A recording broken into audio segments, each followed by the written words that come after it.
Welcome to the world of psychology, जहाँ हम इंसानी दिमाग के उन हिडन सीक्रेट बिहेवियर पैटर्न और माइंड गेम को डिकोड करते हैं। आज का टॉपिक हमारा रहता है body language and dark psychology. कैसे पहचाने के डार्क साइकोलॉजी का प्रयोग करके हम बॉडी लैंग्वेज का फेयर मान सकते हैं, जान सकते हैं। आई कॉन्टैक्ट या सच या झूठ का पहचान कर सकते हैं। फेशियल एक्सप्रेशन, चेहरे के राज को जानना और हिडन गेस्चर, छिपे हुए इशारों को समझे, किसी को भी समझो। ठीक है दोस्तों, तो वीडियो को बिना रुकावट स्टार्ट करते हैं। वीडियो पर अंत तक बने रहिए। वीडियो अगर आप एंड तक देखते हैं, सुनते हैं, तो आपको ये वीडियो बहुत फ़ायदेमंद होने वाला है। हालांकि परिभाषा सटीक नहीं होती, इसका मतलब यह नहीं है कि वे मददगार नहीं होती है। आप उन पर डार्क साइकोलॉजी की से सीखी रणनीतियों का उपयोग कर सकते हैं जब तक कि आपके सामने वाले व्यक्ति के बारे में पता ना हो। जैसे कि हम अक्सर कहते हैं, आप रणनीतियों का उपयोग करके सभी व्यक्तियों पर एक ही तरह से नहीं कर सकते। इसलिए यह अविश्वसनीय रूप से उपयोगी कि वे टाइप ए या टाइप बी के आधार पर अलग अलग निर्णय लेने में सक्षम होगी। आवाज़ और भावनाएं दो ऐसे क्षेत्र हैं जो अशाब्दिक संचार में शरीर की भाषा से अलग होते हैं, लेकिन वे दोनों अत्यधिक महत्वपूर्ण हैं। जिस तरह से कोई अपनी आवाज़ का इस्तेमाल करता है, उससे उनके बारे में बहुत कुछ पता चलता है। हमें लगता है कि अपनी आवाज़ के साथ पैदा होते हैं। यह आंशिक रूप से सच है कि हमें जो आवाज़ दी गई है, उसका आवाज़ से काफ़ी कुछ कर सकते हैं। उदाहरण के तौर पर अपनी वॉइस पिच को देखें। कुछ हद तक हम इसे मैनेज नहीं कर सकते हैं। हम में से कोई लोगों के पास एक विशेष पिच और रेंज होती है जिस पर हमारी आवाज़ स्वाभाविक रूप से जाती है। हालांकि हम यह भी जानते हैं कि हम अपनी आवाज़ को कहाँ ले जाते हैं, इस पर हमारा बहुत नियंत्रण हो सकता है। आपकी आवाज़ की पिच उस व्यक्ति के बारे में कुछ चीज़ें बताती हैं जिससे आप बातें कर रहे हैं। जैसे कि रिसर्च के अनुसार लोग उच्च पिच वाले आवाज़ को ज़्यादा सुनते हैं। यह बहुत मायने रखता है कि क्योंकि नीचे पिच की तुलना में ऊंची पिच वाली आवाज़ों को सुनना आसान होता है। मोनोटोन की ध्वनि में निचली पिच हमें वक्ता को समझने से रोक सकती है। हालांकि यह कहानी एकमात्र पक्ष नहीं है।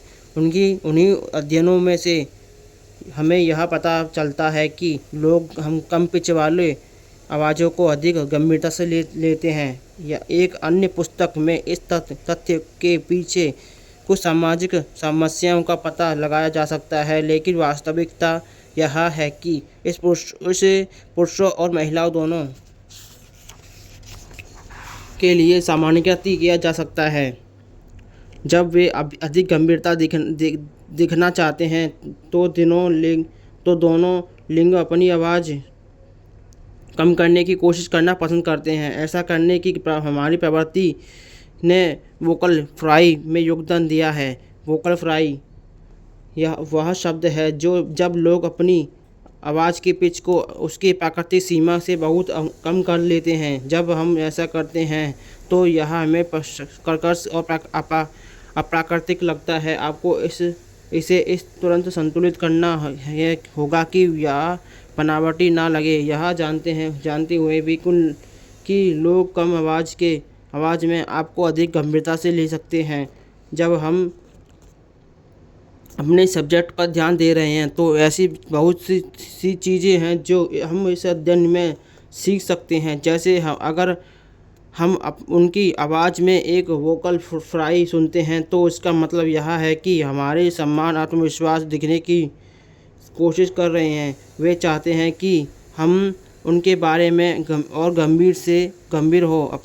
अपने लाभ के लिए हम इस ज्ञान का उपयोग कर सकते हैं। हम भी उन्हें बता सकते हैं कि हम उन्हें गंभीरता से ले रहे हैं और बदले में उनसे कुछ निकलवा सकते हैं। अशाब्दिक संचार की भावना हमारी आवाज़ का दूसरा महत्वपूर्ण हिस्सा है। हम अपने लहजे में साथ ही हमारे चेहरे के भावों में भावनाओं के सुप्रेषित करते हैं। हमने अपने आसपास के लोगों से डेटा इकट्ठा करते हमें बस अपनी अवधारणात्मकता तीक्ष्णता परसेप्चुअल शार्पनेस को सुनना चाहिए ताकि यह पता चल सके कि भावनाएं भावनाओं का क्या मतलब होना चाहिए। हमने आपको सब्जेक्ट के अचेतन संकेतों की नकल करने का निर्देश दिया है, लेकिन इसका मतलब यह नहीं है कि हमेशा ठीक वही वैसा ही जैसा जैसा वे करते हैं। इसका एक बड़ा प्रदर्शनक भावना का मामला है। सब्जेक्ट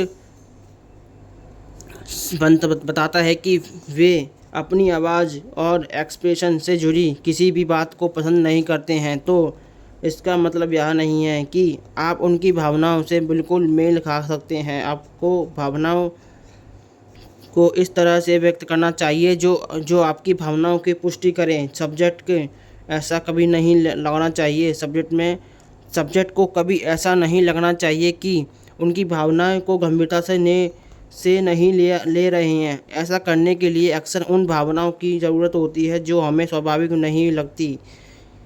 इस कारण से टेस्ट कंट्रोल का एक आवश्यक कौशल है।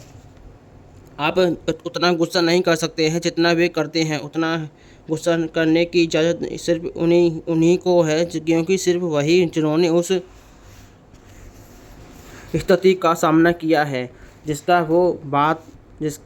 जिसकी वो बात कर रहे हैं। यदि आप इसके बारे में उतना ही परेशान होने का ढोंग करते हैं जितना वो करते हैं, तो अप्राकृतिक प्रतीत होगा।